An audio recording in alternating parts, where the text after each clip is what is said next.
Começamos aqui então. Vou dar um tempinho e vou fazer a abertura.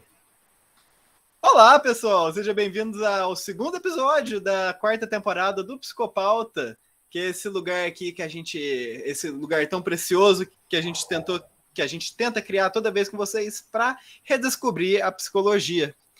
Dessa vez aqui nessa quarta temporada com quadros novos, com funcionamentos diferentes aqui de como funciona, né? Essas ferramentas novas de como vai funcionar essa temporada, mas sempre de uma maneira para ficar o mais divertido possível, o mais interessante, legal possível para vocês poderem aproveitar.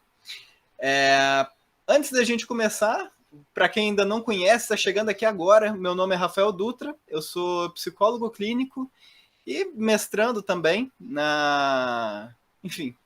mestrando também.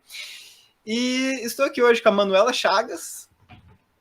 Oi, gente, eu sou a Manuela e eu sou estudante de psicologia. E também com a Lívia Lima Galo. Oi, pessoal, de novo, muito bom receber vocês. Estou me formando em psicologia, se Deus quiser, o CRP vem aí. aquela regra, né? Não é desemprego enquanto não tiver o CRP. Não. Só vira desemprego depois. Bom, gente, estamos aqui hoje, depois de algum tempo tentando... Que a gente já queria fazer esse episódio. É um tema super caro aqui pra gente. Estamos aqui hoje com a Sabrina Fernandes, da Tese 11. Sabrina, muito obrigado por ter topado estar aqui com a gente hoje. Oi, gente, é um prazer estar aqui com vocês, Rafael, Manuela e Lívia. Desculpa o atraso, mas que bom que deu certo agora. Não. Bom, Sabrina, para quem não conhece, para quem às vezes aqui da psicologia que ainda não está familiarizado com o seu trabalho, com a sua atuação nas redes, fala um pouquinho de você, da sua trajetória dentro da universidade, até você chegar no YouTube, inclusive, né, com o seu canal do Tese 11. Como que tudo te levou ao seu campo de estudos, onde você está hoje? Então eu dei umas voltinhas, né? Eu comecei minha graduação na economia. Na verdade, eu queria fazer relações internacionais, aí eu mudei para ciência política e eu vi que eu não gostava de ciência política. Aí eu fiz economia, mas num departamento muito interdisciplinar. Então tinha ciências ambientais, tinha sociologia, tinha muita coisa. E aí, com isso, eu fui para o mestrado em economia política. E do mestrado em economia política, eu fui para o doutorado em sociologia, com uma especialização em economia política também. E, já que vocês falaram de desemprego, né?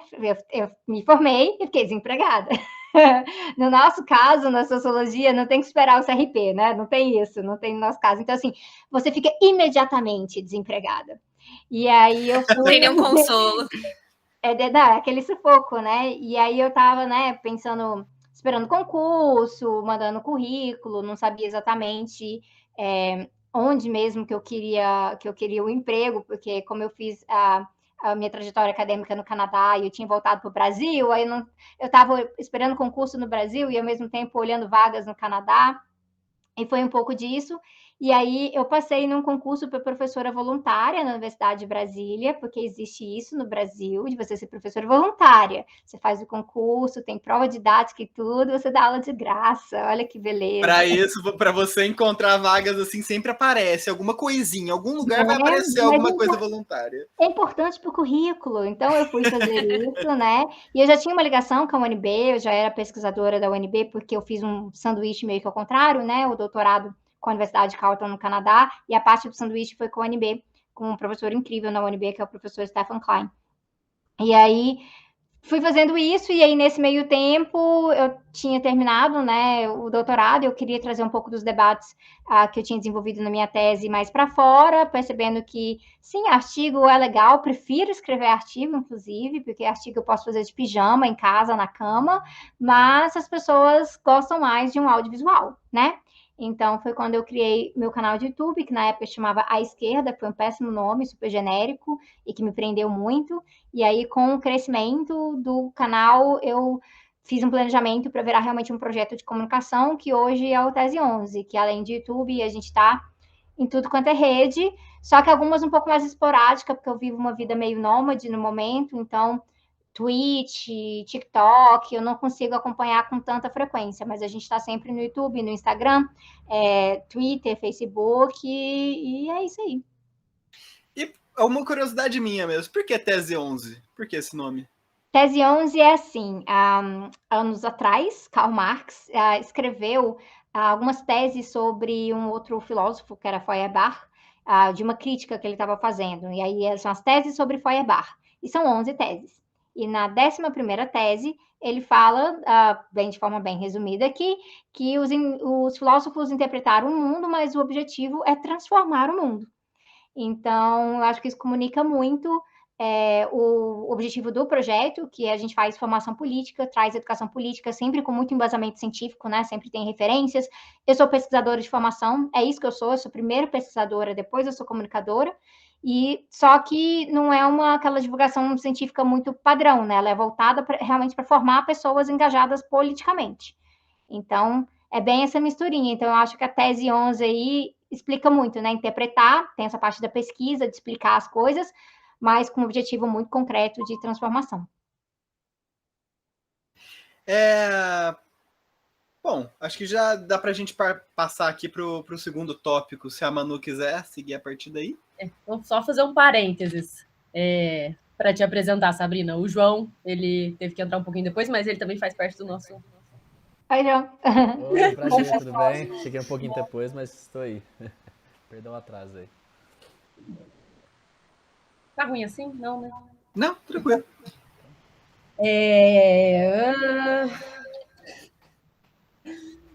Desculpa. Sabrina, e como que é divulgar conteúdos políticos sociais na internet, que tá esse lugar que é tão aberto, né, para as pessoas falarem o que elas pensam, do jeito que elas bem entenderem. Então, como que é divulgar esses conteúdos sobre políticas sociais e os seus estudos sobre comunismo? Como que é essa receptividade? Como que você sente em passar isso? É um pouquinho de céu, um pouquinho de inferno, né? A gente vai tentando equilibrar as coisas, equilíbrio é tudo. Tratar de uma perspectiva mais radical, política, é sempre mais difícil, porque é uma perspectiva mais marginal na sociedade. Então, além de, quando eu estou fazendo esse conteúdo, de eu estar combatendo questões muito diretas, por exemplo, do governo Bolsonaro, eu também tenho que lidar com o senso comum, tenho que problematizar coisas que talvez as pessoas não estão problematizando no dia a dia. Então, isso tem certas resistências ali. Então, na própria base de seguidores, hoje no YouTube a gente tem mais de 400 mil inscritos, e de seguidores fiéis mesmo, que a gente fala, não é possível que você está falando isso. Então, lidar com essas resistências é algo muito delicado, e é por isso que tem um planejamento muito pesado de comunicação mesmo, da gente, né, de sentar, roteiro, pesquisa, testar a didática. Eu faço uma coisa que eu acho que alguns seguidores até já repararam, mas eu testo muito pautas no Twitter. Então, estou preparando um roteiro de vídeo e eu sei que vai ser um pouco tenso. Então, antes de sair o vídeo, eu começo a fazer uns tweets meio que naquela temática para ver como é que as pessoas reagem, para ver qual é o feedback que elas dão ali, porque isso vai me ajudar a preparar a minha didática. Então, às vezes esse jeito de explicar não é o melhor jeito de explicar, às vezes eu tenho que falar disso aqui também. Então, quer dizer que às vezes tem vídeos que vão sair que tem um mês que eu estou preparando aquele vídeo, que eu estou preparando a audiência. É um negócio bem delicado. E também é isso, né? A internet é um espaço super tóxico. Então, ao mesmo tempo que tem os seguidores fiéis, também tem os haters, então tem que lidar com isso. E aí tem haters de direita, tem haters de esquerda, tem hater que é simplesmente uma pessoa que tomou ranço de você por alguma razão. Você piscou errado um dia no vídeo, e aí ela tomou ranço de você, e aí ela vai ser, assim, haters de estimação, ela vai estar lá todo dia enchendo o saco. Então, a gente tem que desenvolver né, um coro um pouco mais duro nesse sentido para lidar com essas coisas, mas faz parte do debate político, infelizmente, é como as coisas estão. Só é um pouco mais delicado para mim, porque como eu venho da sala de aula, né, professor tem aquela coisa, naquela expectativa de achar que, assim, a pessoa está aqui, ela vai ouvir pelo menos 10% do que eu estou falando, né? A gente espera que até o aluno do fundão esteja prestando um pouquinho de atenção, de vez em quando. Então, E eu digo isso sendo uma pessoa que já foi aluna do Fundão também. Então, tem um pouco dessa expectativa e às vezes a gente fica frustrado, porque tem gente que chega e não quer prestar atenção em nada, quer só falar, né, pelos cotovelos mesmo, e às vezes é só para encher o saco. Então, às vezes eu tenho que estar numa posição de desligar um pouquinho o chapéu de professora ali e entender que isso é internet e é o que temos para hoje. Então, Sabrina, uma coisa que eu até entro um pouquinho nisso, que eu ia perguntar, era de... Você recentemente trabalhou numa nova edição, né, do Manifesto Comunista. E que ficou muito legal, inclusive, ficou muito bonito, inclusive. Ficou lindo, ficou lindo. Nossa, ficou linda a capa, fiquei apaixonado. E hoje em dia, não só hoje em dia, sei lá, do século passado, o comunismo tem toda essa ideia aqui no Brasil de ter o fantasma do comunismo, né, que persegue as pessoas, às vezes podem nem saber o que é, mas sempre vai ter uma idosa, alguém, você fala comunismo, ele fica com medo, a pessoa fica com receio, assim. E eu imagino que principalmente agora no governo Bolsonaro, depois dessa ascensão, né, dessa extrema-direita, deve ter se tornado talvez um ambiente muito mais hostil, né, para a gente trabalhar essas ideias, para discutir sobre esses temas. E é agressivo assim com você? Como que é esse lugar para você, né, depois ali de 2018? Em 2018, assim que o Bolsonaro foi eleito no segundo turno, foi a maior enxurrada de ameaça de morte e de estupro que eu já recebi na vida. Então foi assim, uma semana muito intensa, tive que chamar a equipe jurídica, foi um negócio muito pesado mesmo. Eu tinha feito um vídeo em inglês, falando que, né, o Bolsonaro foi eleito e tudo mais, e aí os bolsonaristas jogaram isso em vários grupos, então teve muito ataque coordenado. Hoje, inclusive, porque como eu estou de mudança, eu achei a pasta das denúncias hoje, eu li algumas das coisas ali, eu falei, caraca, né, é muito pesado. Mas vai e volta, né? Então tem algumas coisas, por exemplo, saiu aquela lista no finalzinho de 2020, a tal da lista dos detratores do Paulo Guedes, então mostrando que a gente estava sendo monitorado. Então a gente tem uma certa noção disso, dos riscos envolvidos quando a gente faz esse trabalho, e tem essa questão dos ataques de rede social, né? Você falou, Rafael, aí dessa edição nova do Manifesto Comunista. Tem várias edições do Manifesto, né? Essa que eu fui convidada para fazer com a editora Paz e Terra é uma edição em que eu fiz um prefácio tratando dessa relevância, né? De um livro, de um manifesto, que é um texto já muito antigo, mas que infelizmente é muito relevante hoje. Porque os problemas sociais continuam aí, porque o capitalismo continua aí e se aperfeiçoando.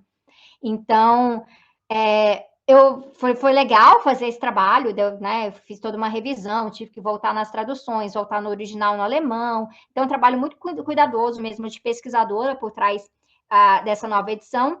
E isso chegou até algumas figuras da extrema-direita que ficaram horrorizadas, que tem uma edição nova do Manifesto Comunista, e principalmente, eu acho que porque a editora Paz e Terra, que publica, por exemplo, Paulo Freire, Foucault, né, publicou tempos atrás uma coleção incrível que era da história do marxismo, do Hobsbawm. Então, uma editora que tem uma tradição progressista, mas faz parte de um grupo editorial maior que também publica livros de direita.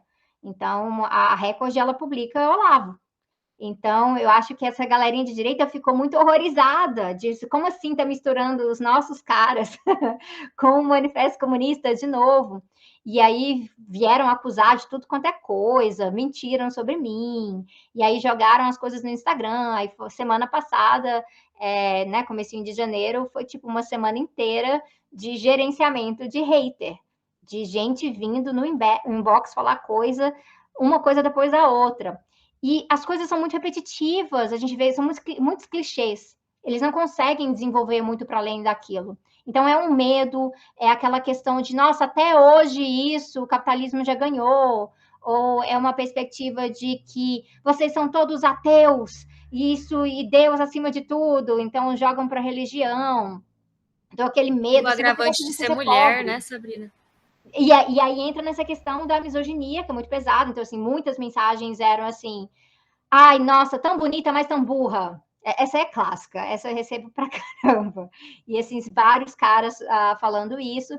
E uma dessas figuras de direita, né, que tem mais seguidores que eu no Instagram, inclusive, que estava meio que botando lenha na fogueira, a gente notou o jeito que ela falava de mim, né? Ela falava que assim, olha para ela pegava as minhas fotos e colocava ali no Instagram e falava para as pessoas me observarem, falar que, olha, tá vendo esse jeitinho doce dela, ela tem uma voz agradável, então é o jeitinho dela de infiltrar o marxismo nas pessoas. E aí eu estava conversando com outras mulheres no Twitter sobre isso, porque é aquela velha narrativa da bruxa, né? Que é sedutora, que é perigosa, não caia nessa. Então, você vê como as coisas não mudam, né? É aquele alerta. Vai converter nossas crianças, né? Foi por isso que você colocou aquela imagem da Docinho lá do... Então, a Docinho, o Giovanni Monteiro, que já fez algumas ilustrações pra gente antes, ele fez aquilo lá porque, como ela falou que era assim, o meu jeitinho doce de infiltrar o marxismo, aí ele foi e fez a Docinho comunista com o Manifesto Comunista. E a gente eu levo muito na esportiva, desde que não seja ameaça, eu aprendi com o tempo, porque é muito fácil surtar fazendo esse trabalho. Muito. E eu venho de um histórico delicado de saúde mental, então, durante o meu doutorado, eu tive que tirar um momento de licença médica por conta de depressão profunda, muito grave, assim, muito, muito grave mesmo. E quando eu retornei para o doutorado, eu já estava mais estabilizada, mas ainda com acompanhamento psiquiátrico e psicológico. E inventei de ir para o YouTube, né? Então, assim, na época, a minha terapeuta falava: eu acho que isso não é uma boa ideia, né? Vindo do meu histórico, que ainda era muito recente, então eu tomei medicamento ali até o final de 2016 e fui criar esse canal de YouTube em 2017, né? E aí, em 2017, eu crio o canal e tanto a psicóloga quanto a psiquiatra ficam assim: eu acho que você não deve fazer isso. Mas chegou num ponto que aquele primeiro ano eu me deixava muito levar pelos comentários, porque você passa a se expor a muita violência cotidiana, violência gratuita mesmo, e de gente, né, como eu falei, do nada, resolvem falar coisas horríveis para você. E tem uma desumanização muito forte nisso. Especificamente porque a galera hoje em dia trata a política como religião, né? Então, tem muito disso. Mas quando veio a eleição do Bolsonaro em 2018 e eu não tinha tido nenhuma crise grave durante o processo eleitoral, recebendo ameaça o tempo inteiro, sendo xingada na rua, tendo que montar esquema de segurança, porque no segundo turno eu estava rodando várias cidades, né, ajudando nos processos do vira-voto, e eu estava estável, aí a minha equipe virou assim: nossa, estamos surpresas. Surpresas. Então, eu acho que eu criei um pouco de resiliência. E eu acho que isso de que quando não é ameaça, quando é só esse ódio barato, gratuito aí, levar na esportiva, né, fazer uma piadinha, fazer um deboche, é um jeito da gente lidar com isso, porque aí a gente mostra que muito do que eles estão falando não é sério. Não é sério, né? Essa posição deles não é séria, eles não sabem do que estão falando, eles não estudam a coisa, eles só repetem clichês. Então, por que eu vou elevar isso à altura de um argumento sério e perder a minha cabeça com um argumento sério? Não faz sentido. Nossa, Sabrina, deixo aqui toda a minha admiração, porque a gente que não trabalha com isso já estava com a saúde mental afetada. Então, imagina, assim, o tempo todo recebendo ameaças e, às vezes, aquela sensação de estar dando um murro em ponta de faca, né? De fazer um negócio que não entra na cabeça. Então, assim, muita admiração pelo seu trabalho. Na época, inclusive, 2018, eu tenho uma memória muito viva eu virando pra Lívia, assim, falando, pelo amor de Deus, amigo. E agora? Não, é que eu vejo ela no Twitter o tempo inteiro, e aí eu via, sei lá, algum político bolsonarista falando bosta. Eu entrava nos comentários, o da Lívia era o primeiro. Eu falei, gente, ela não dorme. Bot. Ela não dorme, ela fica o dia inteiro ali respondendo, falando, amiga, descansa, sua saúde mental vai pro lixo desse jeito. A gente tem que fazer certas escolhas, né? E uma das coisas que eu realmente aprendi, né, com muita terapia mesmo, é que quando a gente está doente, a gente não consegue lutar. né? Então, a gente fica numa situação muito mais vulnerável. Então, muitas vezes é melhor dar uma parada, falar, olha, eu não vou entrar nisso aqui. Hoje em dia eu escolho as coisas em que eu entro, até porque tem muito mais gente fazendo as coisas, né?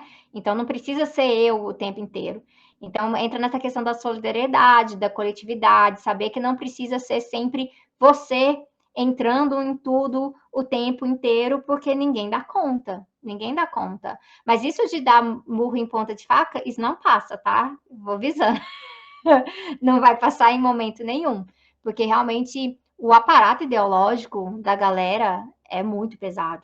Os ataques vêm de todos os cantos, né? Então, vocês que são da psicologia, vocês sabem muito bem, né? Essa questão pega aí uma capanholo da vida e né, esse debate de gênero dentro da psicologia e quando se fala de sexualidades é muito, muito pesado. Eles estão sempre tentando intervir. E a gente vê isso muito, por exemplo, acompanhando a questão do fundamentalismo religioso e a influência disso, né, no tratamento das pessoas. Então, assim, pega uma pauta qualquer que casa essas coisas, por exemplo, comunidades terapêuticas, a gente já tem um dia cheio de dor de cabeça. Absolutamente. Então, o murro em ponta de faca, ele vai durar muito, muito tempo. Sabrina, você ia falar, mano?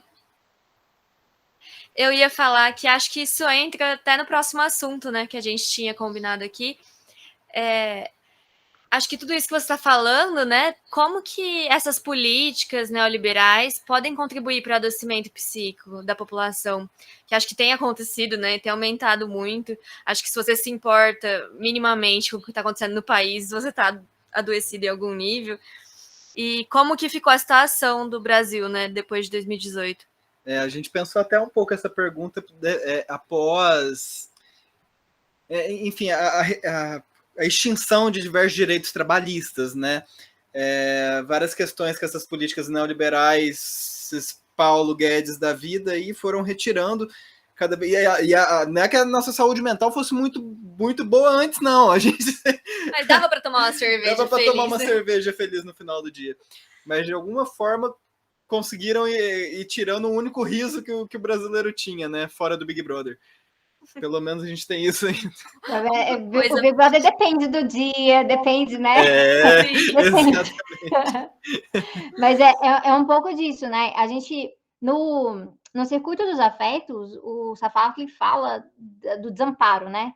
Desamparo é um afeto muito poderoso, porque ele faz parte desse cotidiano, da estrutura do sistema capitalista, e o neoliberalismo, como uma forma de organização, é uma gestão atual do sistema capitalista, que passa por reconfigurar o Estado, para o Estado abrir mais espaço para o mercado.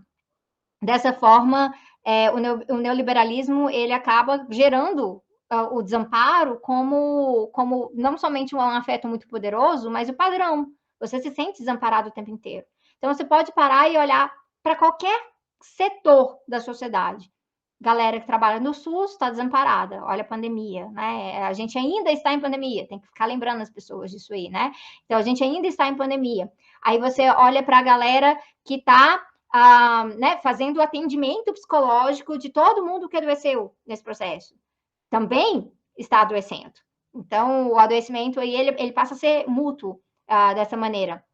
Aí você vê a galera que trabalha em prisões, em presídios. Então, as pessoas que estão tendo o seu direito de liberdade, ali, privados do seu direito de liberdade, encarceradas, num processo de encarceramento em massa, que é um projeto racista e capitalista na nossa sociedade, adoecem lá dentro e muita gente que trabalha lá dentro adoece junto. Mas aí você tem um complexo prisional, né, industrial prisional, como a Angela Davis fala, que é lucrativo manter as coisas dessa maneira. É lucrativa essa segregação. Então, essa gestão, ela é contínua. E aí você vai pegar com quem trabalha com política, vai dar nisso. Você vai olhar para o estudante que não sabe se vai ter bolsa. Porque, né, falar de CAPES e CNPq, hoje em dia é uma caixinha de surpresa. Você não sabe o que vem aí. Então, mais ou menos maio do ano passado, né, maio de 2021, eu lembro de ver pessoas ao meu redor que estavam fazendo, principalmente mestrado e doutorado, entrando em piripaque por conta de anúncios relacionados a CNPq e CAPES, e sentir que não consigo fazer minha pesquisa, porque está tudo sendo desmontado. Eu até fiz um vídeo sobre isso, lendo relatos, né? Lendo relatos de pessoas que mandaram relatos para mim. Eu recebi centenas de relatos de pesquisadores que acompanham o Tese 11, falando quão difícil tem sido. Seja desamparo porque, sabe, o orientador não dá a mínima, ou porque o orientador está sobrecarregado, ou porque não tem dinheiro na faculdade, ou porque não aguenta mais reunião de Zoom, grupo de estudos por Zoom, não está conseguindo ler dessa maneira. Então, assim, são tantas coisas que vão acontecendo. Isso tem a ver com a falta de estrutura na sociedade, porque se durante a pandemia as coisas, né, ficaram na maneira que elas ficaram no Brasil, e hoje a gente tem uma melhora por conta da vacina, e a gente teve que chegar a escândalos para a vacina finalmente passar essa realidade do brasileiro, e a luta que foi agora para conseguir vacina para as crianças, né? Então, assim, é um absurdo. Outros países estavam vacinando criança há um tempão já, há um tempão.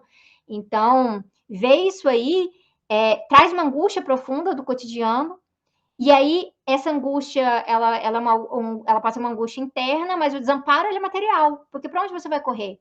A inflação está aí, o alimento está cada vez mais caro, agora teve um pequeno reajuste do salário mínimo, absolutamente insuficiente para lidar com a realidade da população brasileira. Parar para pensar o que é sustentar uma família com R$1.200, gente. Isso é surreal, né? Então, e aí, assim, R$1.200, assim, se for carteira assinada, ainda sai um pedacinho, né? Porque tem que pagar os direitos e tudo mais. Não dá, não dá. A gasolina, o preço que tá, o gás de cozinha, o preço que tá. As pessoas se queimando porque passaram a cozinhar com outros combustíveis. Então, um aumento de pessoas dando entrada em pronto-socorro por conta de queimaduras porque não tem gás de cozinha. Isso gera um caos generalizado. E para o neoliberalismo, isso é muito vantajoso, porque o setor privado vai se enfiando para cobrir buracos, falando, não, nós estamos aqui. Então, se o setor educacional está muito ruim, não, mas a gente tem escola particular aqui, e tem de todos os níveis, da mais baratinha, né, para pegar a galera classe C, até escolas de elite que cobram aí R$10.000 por mês e coisas assim, né? Fazem um caminho similar também com as universidades públicas, né? Aquilo de tirar os recursos até o momento, viu que tanto que é ruim? Mas vem aqui, olha aqui essa... não vou usar o nome de universidade particular também, que eu não tenho dinheiro para pagar advogado, mas olha esta incrível universidade aqui que nós temos com vários recursos. E aí se utilizam dessas ferramentas, né, para desgastar também o mínimo de público que a gente continua tendo. Sim, e isso é um projeto muito antigo, Rafael. Esse é um projeto que tem muito a ver com o próprio Banco Mundial e outras instituições estrangeiras. Inclusive, um dos meus orientandos acabou de defender o TCC dele sobre isso, tratando do Banco Mundial e essas reformas neoliberais na educação. E eu publiquei um artigo em 2014, a gente vai, né, passando tempo depois que você se forma, você vai esquecendo quando você fez os negócios, acho que foi 2014, sobre a lógica que o Banco Mundial vai impondo nos países, e uma das lógicas que é ou é qualidade ou é quantidade, você não consegue ter os dois. Você não consegue dar acesso universal e gratuito. Ou você dá universal ou você dá gratuito. E aí, se for gratuito, né, a qualidade cai. A qualidade cai. Então, se você quiser qualidade, então você vai ter um acesso que é restrito, gratuito, de alta qualidade para os mais pobres. E aí, qualquer um que puder pagar um pouco mais, que aí não é nem assim, entre classe C e classe B para cima, aí já vai para o setor privado, que aí se viram ali. E aí passa um tempo, o que acontece? Estão tentando, né, projeto de cobrar mensalidade na universidade pública. É isso. E aí tem gente que acha, pelo senso comum, fala assim, não, mas faz sentido. Porque se é uma pessoa que veio de escola particular a vida inteira, e aí vai para a universidade pública, agora vai estudar de graça, mas a família pode pagar, sei lá, uns R$500 por mês, por que não? Vai ajudar. Não vai ajudar coisa nenhuma. O objetivo não é ajudar. O objetivo é justamente ir criando esses processos de segregação e minar na nossa cabeça a possibilidade de você ter algo de qualidade, que é universal e que é gratuito. Né? Que essa é a pauta que a gente tem para tudo. né? Universal, gratuito para todos. É quando a gente fala de educação, quando a gente fala de saúde, quando a gente fala de transporte, né? A lazer, que é uma coisa que se esquece muito, né? O neoliberalismo, ele é muito poderoso nesse sentido, porque lazer, ele aparece como um luxo na sociedade. Porque é algo que é negado, você tem que só sobreviver. Você trabalha o dia inteiro e você chega em casa, faz tarefas de reprodução social, principalmente se você é mulher, né? E aí dorme um pouco e amanhã trabalha de novo. E aí a possibilidade de ter lazer, ela é algo que as pessoas estão começando a se sentir até culpadas. Porque, nossa, o outro ali está tão precarizado, a sociedade está tão ruim, que se eu estou tendo lazer, eu devo ser um enorme privilegiado. E aí vai tendo essa individualização de uma noção de privilégios, que é horrorosa, que gera culpa e que não tem nada a ver com o que realmente a gente precisa, que fala de direitos, e lazer é um direito também. A discussão da internet, né, de que o pobre não pode comer camarão. A gente volta para essa coisa de que pequenas alegrias não são possíveis. Né? Não são possíveis, você não pode ter pequenas alegrias, você tem que sofrer o tempo inteiro. E aí vai virando uma gestão do sofrimento psíquico do outro, porque você tem que ver que o outro está sofrendo. E no Twitter a gente vê isso demais, porque no Twitter, se uma pessoa conta uma notícia boa, vem alguém falar assim, mas tem milhões passando fome. Mas aí, gente. Do Twitter. Né? Ou, por exemplo, a pessoa vem e conta assim, gente, comprei escova de dente X, gostei muito.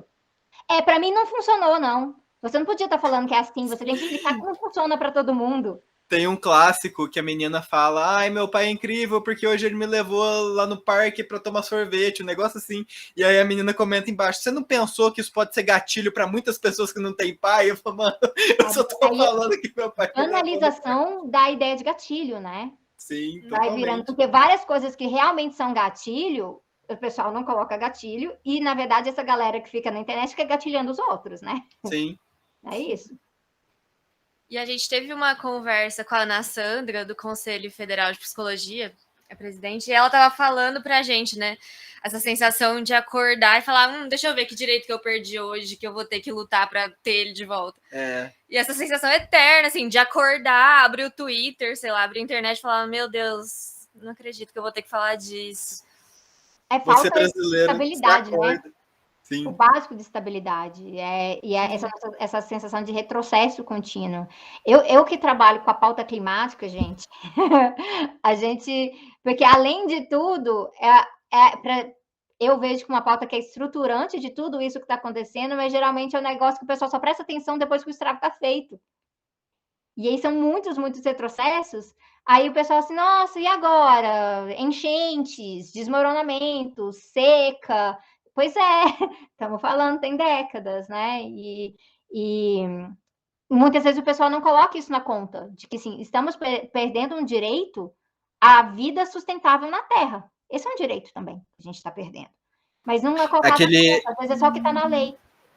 Sim, é aquela pessoa que assiste o Não Olhe Pra Cima e acha que tá falando, sei lá, sobre a vacina, né? Teve pessoas que achou esse filme e falaram, não, tá falando da vacina.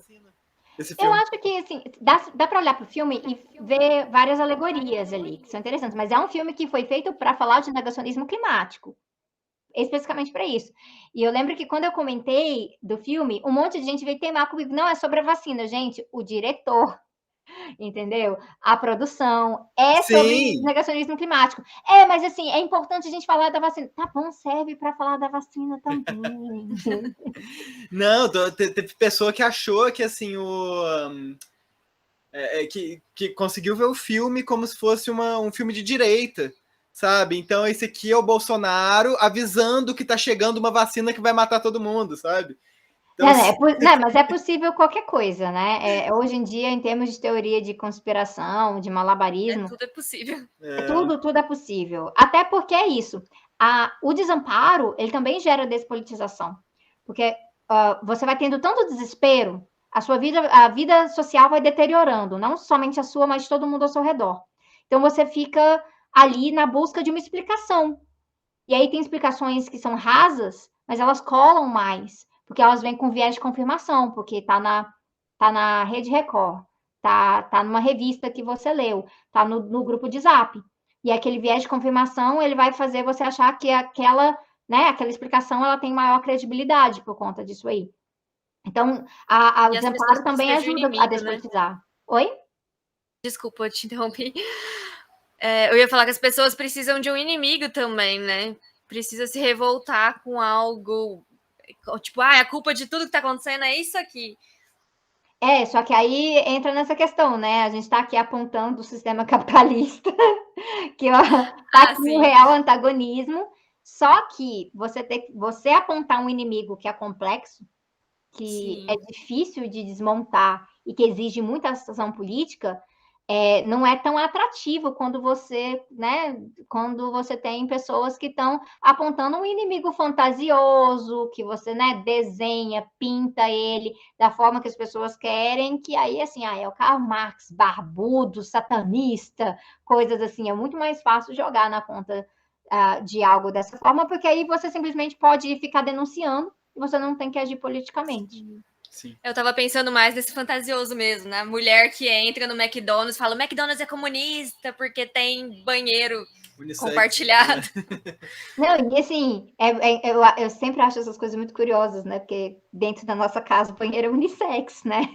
Então, são essas questões que o pessoal cria uns medos, né? Que são muito úteis nesse sentido. E aí isso vai se extrapolando, né? E aí quando você vê é uma bola de neve, quando você vê você está recebendo cada coisa que eu já tive que desmentir, né, em grupo de família, de amigos e tudo mais. E a tendência é realmente uma piora, porque hoje em dia é muito fácil você despolitizar, porque a informação também é muito fragmentada. Então, a fake news ela vai ter 1 milhão de visualizações, mas o conserto dela vai ter 100 mil. Sim, com certeza. E isso me fez lembrar até de um texto que a gente lançou ali no nosso perfil, que o nome era Sintoma ou é só capitalismo?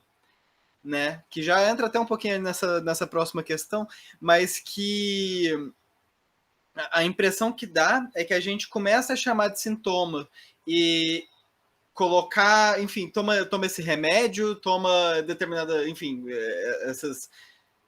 essas medidas para questões que são advindas de um sistema econômico, né? Às vezes, assim, uma preocupação que a pessoa está, uma preocupação gigantesca, estresse gigantesco. Isso é uma questão da pessoa, é porque ela não consegue descansar. Ela tem que trabalhar 10 horas por dia para ganhar um salário mínimo e chegar para alimentar, sabe, a família, e não sabe se vai conseguir receber. Então, tem todo esse efeito também desse sistema econômico na manutenção do sofrimento das pessoas. E ele dá nome para esse sofrimento e fala: não, mas fica tranquilo, toma esse remédio. Você vai melhorar, sabe? Continua, vive tua vida aí. Sabe? Não pensa em crise, trabalhe. Você toma um remédio, você muda o seu mindset. Então, é isso. Aqueles coaches que não gostam de sono, né? Porque você dorme 8 horas por dia, você tá perdendo 8 horas que você poderia estar trabalhando. Trabalha enquanto eles durmam. Trabalha enquanto eles durmam e morra de infarto aos 38 anos.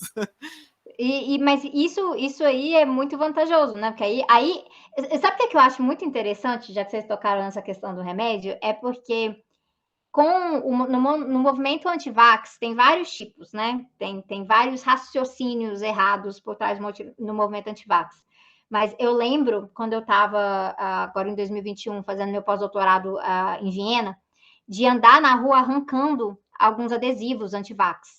E tem que arrancar com canivete, porque às vezes tem coisas atrás que espetam, tem que tomar maior cuidado. E aí arrancando, e muitos eram assim, falando que eu não sou rato de laboratório da indústria farmacêutica. Eles colocavam assim, só que em alemão. E aí tinha um desenho de um rato, assim, todo meio que radioativo, uma coisa assim. E aí, nesse discurso anti-vax, aí uma preocupação da indústria farmacêutica que está manipulando tudo. Ao mesmo tempo, onde a indústria farmacêutica está fazendo um estrago gigantesco, que é o de enfiar remédio, porque a gente não consegue ter uma vida saudável, não consegue ter uma estrutura de vida que permita isso, que permita o lazer, que permita o descanso, que permita a atividade física adequada, porque tudo isso depende de várias outras coisas, como, por exemplo, redução da jornada de trabalho.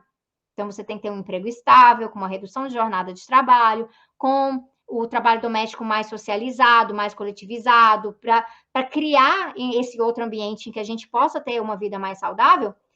Isso aí passa batido. Porque isso aí não parece uma grande conspiração, isso é capitalismo. E as pessoas acham que gostam de capitalismo, né?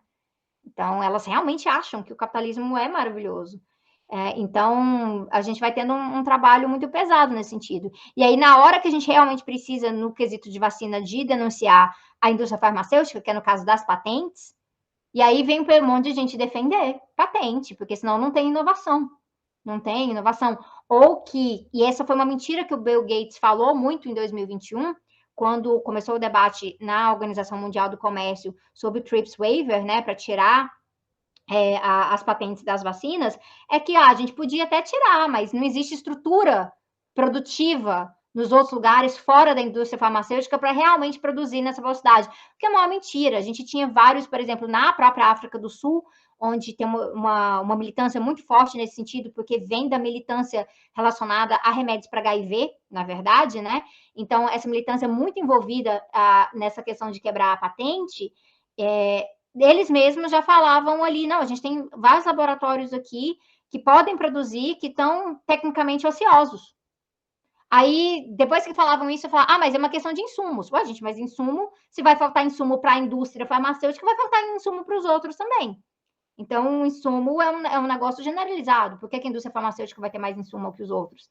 Então, entra muito dessa coisa. E aí você tem Cuba, que tem um monte de candidato vacinal, né? Nesse processo inteiro, que quer vacinar o mundo, mas não consegue vacinar o mundo, porque tem um bloqueio de décadas e tem o medo, né? Se o pessoal já tinha medo da Coronavac, né? Imagina, né? Se a vacina chinesa, imagina a vacina cubana. E isso porque antes da gente passar para a próxima, eu lembro que teve toda essa discussão ainda na época que o Brasil conseguiu quebrar a patente, né? O Drauzio Varela fala isso no episódio dele com o Mano Brown, da quebra de patente, que ele estava nesse grupo ali para conseguir quebrar a patente dos medicamentos da AIDS, né? E que a gente só conseguiu ter o controle, só conseguiu com que o quadro da AIDS no Brasil seja como é hoje, de referência mesmo, né? Por causa do SUS, distribuição do SUS, devido a essa quebra de patente. E tem lugares até hoje que está altamente descontrolado, né, essa epidemia. Enfim, João, você gostaria de fazer a próxima? Eu acredito que seja o caminho. Qual seria o início de caminho? Vou fazer a próxima, então. Qual que seria um início de caminho para fugir da exaustão compulsiva gerada pelo modelo neoliberal, tanto em ações micro na própria vida quanto em coletividade? Como é que a gente faz aí para fugir um pouco desse modelo aí? Que a gente pode ir em passos práticos, assim, mais ou menos nessa... Ô, João, você deu uma cortada, uma baixada no seu volume. Tem como você falar um pouquinho mais alto? Acho que é o fone de ouvido. Mais próximo do microfone, tá melhor agora? Isso, é só falar a pergunta de novo. Fechou. A pergunta tá falando basicamente qual seria um caminho para a gente fugir dessa exaustão compulsiva gerada pelo modelo neoliberal, né? Como que ações micro e enfim, sociais podem gerar essa leve fuga aí desse modelo neoliberal, dessa exaustão que ele causa. A gente tem são dois movimentos que têm que ser feitos aqui, né? Um movimento mais de estrutura econômica e política. Então, no caso do Brasil especificamente, a gente tem várias reformas para revogar. Então, a gente tem que se livrar do teto dos gastos, que é algo que está na economia brasileira. A gente tem que, sim, revogar a reforma trabalhista da forma que ela foi feita, porque ela gerou muito mais precarização nesse sentido. E a gente tem que entrar em pautas um pouquinho mais ousadas, que na verdade não são nem tão ousadas assim, porque elas são velhas. A própria questão da redução da jornada de trabalho é algo que o Marx vai explorar no Capital Volume 1 ali, tratando disso muito diretamente, que sindicalização começou com isso aí, entendeu? A luta das pessoas eram bem assim, 12 horas não dá, desce para 10, 10 horas não dá, desce para 8. E agora já tem países que estão começando a experimentar, vão fazer né, testes aí para semana de trabalho de 4 dias, em vez de ser 5 dias. Enquanto isso, no Brasil, colocaram aí jornada intermitente, chama na hora que dá. Então, a coisa foi ficando cada vez mais flexível. E, em termos de flexível, isso significa que é vantajoso para o patrão e muito, muito danoso para o trabalhador, né? Aquilo, né? No SLT, é prestação de serviços. Sim, sim. E aí a coisa vai ficando muito pesada. Tem um livro de um professor da UNB, que é o professor Sadi Del Rosso, em que ele trata disso, o ardil da flexibilidade, né? O tanto que parece eles conseguem vender isso como se fosse vantajoso para o trabalhador. Que, não, mas aí você pode montar a sua própria agenda, mas não monta a própria agenda. Quem é o entregador ali de iFood, ele não está montando a própria agenda no fim das contas, porque ele tem que trabalhar. Essa é a primeira coisa, ele tem que trabalhar. Então, já que ele tem que trabalhar, quem está montando a agenda é o que aparece no aplicativo. É aquilo ali. Então, isso vai virando a realidade do cotidiano. Então, da nossa parte, quando a gente entra um pouco mais no micro, é tocar esses debates para desconstruir esses mitos na cabeça das pessoas. Porque eles são realmente muito fortes, eles são vendidos todos os dias. Então, a gente tem que desnormalizar certos conceitos relacionados a sofrimento individual, a que para você poder ser feliz, você tem que trabalhar até morrer, que é muito aquela ideia, né, de que você tem que merecer, né? Você não pode nascer merecendo ser feliz. Imagina que ideia absurda. Você ser humano, por ser um ser humano, você merece ser feliz. Absurdo. Você tem que se matar de trabalhar, você tem que sofrer muito antes. Então, esse endeusamento do sofrimento é algo que me preocupa muito, porque ele cria muito ressentimento, porque ele cria ressentimento com a pessoa que está bem, né? Então, nesse período da pandemia, a gente viu muito isso, né? Pessoas que estavam com a vida ok, que não foram tão prejudicados na questão da pandemia. E aí parecia que o inimigo eram essas pessoas, né? E não justamente um sistema que estava garantindo morte, morte, morte. Então, né? Então, essa questão, né, do que o Bembe trata como necropolítica, mas pode ser tratado de outros conceitos também, mas que aí nessa vida, né, que a gente está o tempo inteiro olhando para a morte, parece que quem não está à beira da morte o tempo inteiro é um enorme privilegiado, então é aquela pessoa que a gente tem que excluir daqui, nossa, como ousa existir bem num momento como esse. E aí isso distrai a gente, né, dos grandes inimigos nesse processo, que é quem está fazendo essa gestão da necropolítica na sociedade. Então, apontar quem são os grandes inimigos. Apontar aí que também não basta olhar só para um governo Bolsonaro, até porque essa bagunça começa no governo Temer, mas na verdade ela tem um pezinho lá atrás também. A gente podia falar do Joaquim Levy, junto com a Dilma. Então, essas políticas neoliberais, elas estão sendo implementadas há muito tempo. A gente volta lá, a gente pensa em FHC, a gente olha para essas instituições de Bretton Woods, aí, né, o FMI, o estrago do FMI na Argentina, no Chile. Aí a gente vai, olha para o Chile e vê que no Chile eles conseguiram dar um pouco, né, de respiro agora, né? Mas com muito tempo, realmente, de levante social.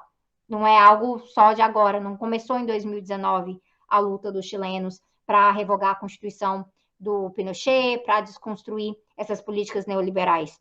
É algo que vem de muito tempo. Então, a gente tem que ir realmente articulando para que a ideia de que o privado é melhor não seja uma ideia tão normal. Que a gente mostra que, na verdade, é bem aquilo que o Rafael tinha falado mais cedo. Se desmonta, vai lá e sufoca e tira todos os recursos do público para deixar o público completamente sucateado para a pessoa achar que o privado é o que tem. Eu tenho sentido, Sabrina, parece que tem um... Desculpa, João. Não, pode falar, depois eu falo. Não, eu só ia comentar que eu tenho sentido que tem esse movimento de afogar qualquer movimentação que começa a surgir, e parece que em todas as áreas, né? Você estava falando da questão climática, sei lá, começaram na internet a falar que Canudo mata tartaruga. E aí, de repente, vem 5 multinacional e olha nosso produto que tem canudo de papel e não mata tartarugas. E aí, no fim, a discussão se perde e vira um novo produto que você acha que está ajudando em alguma coisa, em consumir. E parece que todo e qualquer movimento vira publicidade e perde o propósito, sabe? Porque é muito fragmentado, né? Tem um exemplo que eu até usaria nesse sentido para mostrar o tanto que é fragmentado e que não é politizado, é que se fala aí, né? Ah, tá, é o canudo, vai parar no mar, vai matar o peixe. Aí a pessoa vai lá num restaurante e pede o canudo de papel, ou pede sem canudo, fica super satisfeita com ela e vai lá e come um peixe. Né? Então, assim, olha tanto que a conexão não está sendo feita, né? Então, tem coisas que, né, quando a gente entra na pauta ecológica e a ecologia por si própria, ela exige conexão, porque ela trata de metabolismo no cotidiano. Então, se uma coisa dá errado aqui, outra vai dar lá na frente, a gente acaba percebendo, né, essa lógica de mini reflexões que são fragmentadas, e como elas são fragmentadas, elas são facilmente transformadas em uma nova mercadoria. Nossa, totalmente. E essas pautas ecológicas, eu vejo também que às vezes tem uma dificuldade de avanços de pautas assim em alguns projetos de governo, justamente porque são planos a longo prazo, né? Não é uma coisa de visualização imediata. As pessoas não conseguem. Não é uma coisa imediata. Tipo, nossa, vamos cuidar do clima para daqui tantos anos a gente, tipo, realmente já está acontecendo. Já é uma coisa assim que. Mas muitas pessoas não veem. Muitas pessoas preferem não ver, preferem ignorar e tudo mais. Mas são coisas que estão acontecendo, só que são projetos que têm que ser feitos, envolvem uma, né, multidisciplinaridade ali de vários setores do governo, vários setores da população e tudo mais. E eu acho que é um pouquinho. É mais complicado essa questão de sustentabilidade, ecologia, enfim. Essa pauta também é um pouco difícil de. Ela está avançando um pouco, até porque, né, como você disse, o calo está apertando, mas não está avançando na velocidade que é necessária para a gente realmente fazer a diferença, porque exige um nível de mudança muito mais radical. Totalmente, exige uma mudança, porque a pessoa que não tá.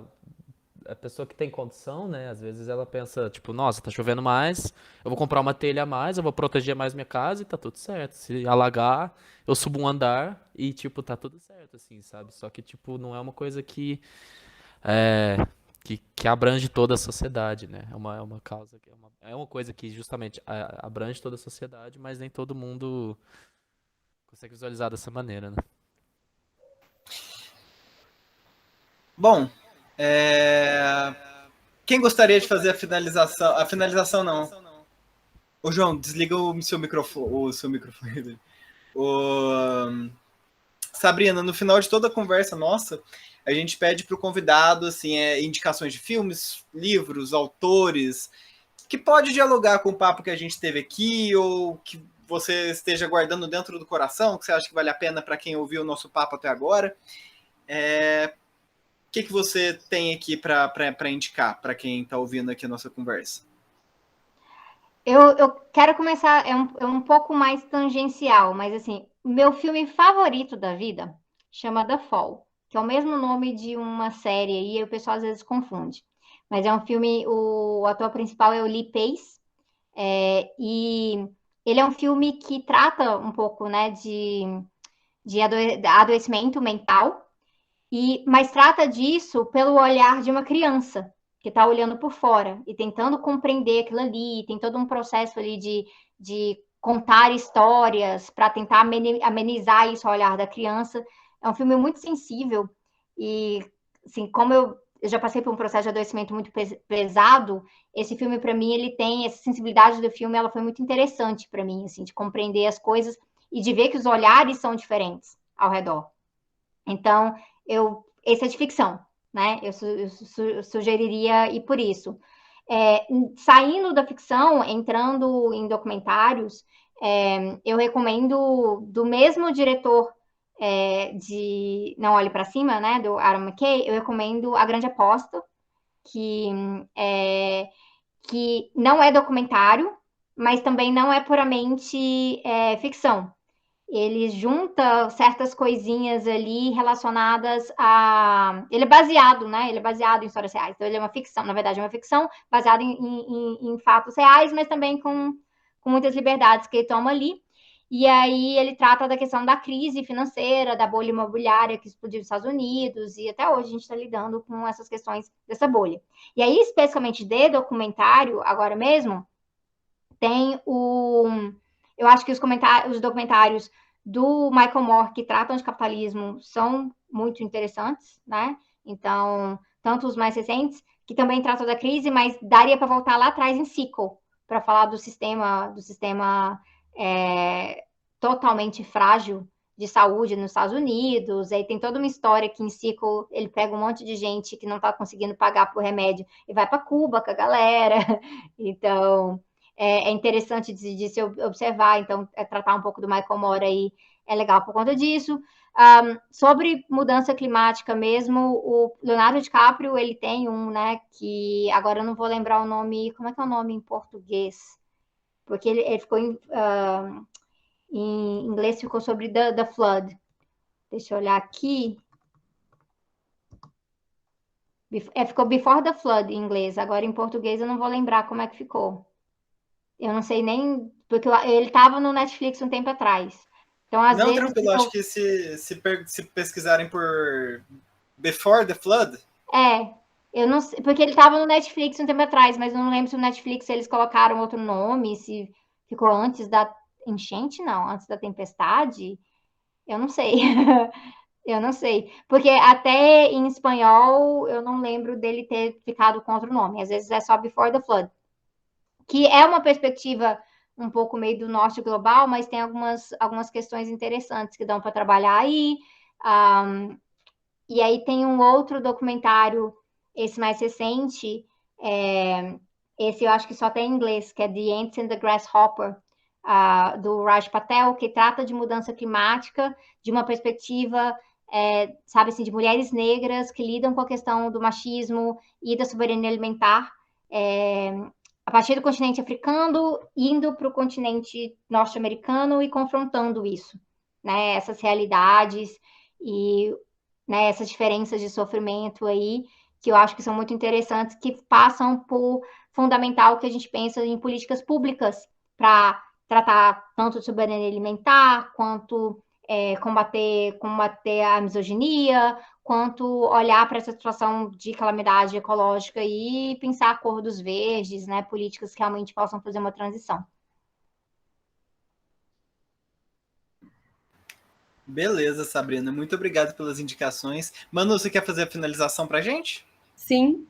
Só pontuar aqui antes que eu pesquisei aqui, e acho que o documentário se chama Seremos História, como uma pergunta. O Before the Flood? Eu acho que sim. Gente, que tradução estranha. Como de costume. Mas, Sabrina, muito obrigada por ter compartilhado esse espaço aqui com a gente, por ter trazido suas ideias e estado aqui ajudando e compondo, né, o nosso projeto. Foi muito bacana conversar com você. Eu achei muito legal esse diálogo aqui, deu pra gente explorar várias coisas, fico feliz. Com certeza. A gente... Enfim, esse episódio vai ser lançado provavelmente agora em fevereiro, mas já estamos ansiosos para poder compartilhar com todo mundo, né? O Psicopauta é um podcast de... Agora, só para entrar nessas coisas também, o Psicopauta é um podcast... Qual que é o termo, Manu? Independente? Independente. Não ganhamos um centavo. Então, então, galerinha que tá ouvindo, agora a partir dessa temporada, a gente tem um Apoia-se. Se você curte o conteúdo que a gente faz aqui, ajudem a gente ali no Apoia-se. Vai ter uns conteúdos que a gente vai dar vai fornecer, né, para quem tá apoiando a gente. E já ajuda pelo menos a comprar microfone. A pagar a conta Impulsionar uma publicação. Impulsionar uma publicação. Então se não for claro, é apoio financeiro, tá? Apoio moral a gente recebe bastante. Olha, o Tese 11 começou só com celular. E aí foi Nossa. por conta do Olha lá. Apoia-se que a gente tem a estrutura que a gente tem hoje. Então, assim, apoiadores não devem subestimar o poder do seu apoio financeiro, nem que seja R$2 por mês ali, porque começamos eu sozinha com o celular, fazendo tudo. Hoje a gente tem equipe, hoje a gente tem estrutura tecnológica para manter o projeto no ar, e espero que seja mesmo para vocês. Esse é o Um nosso sonho. sonho. É o sonho. E o link do Apoia-se vai estar na nossa bio quando o episódio sair. E as descrições também, tudo certinho, em relação ao que você ganha de benefícios se você ajudar a gente no Apoia-se, além de ajudar a gente, né? Que é uma ótima coisa. Um Vai ótimo estar na nossa página do Instagram também, que é @psicopautaoficial, então segue a gente lá. E vem bastante coisa nova por aí nessa temporada 4. E Vai conhecer a Sabrina ali no Tese 11 no YouTube e no Instagram, que é ótimo. Eu amo de estar lá seguindo. É sempre um deleite seguir você, Sabrina. Muito Gente, obrigado obrigada. por tudo isso. sim, obrigado por lembrar. E é isso, galera. O Psicopauta fica por aqui. Último lembrete, pode avaliar agora no Spotify, então se você quiser avaliar a gente, também é um apoio que não precisa pagar. Compartilhando no Stories do Instagram também, você não precisa pagar. Exato. A Já gente ajuda fica demais. muito feliz. A gente fica muito Ajuda feliz, muito. de verdade. E é isso, Psicopauta de hoje vai ficando por aqui. Rafa, você quer falar mais alguma coisa? Então, muito obrigado, gente, e tchau, tchau.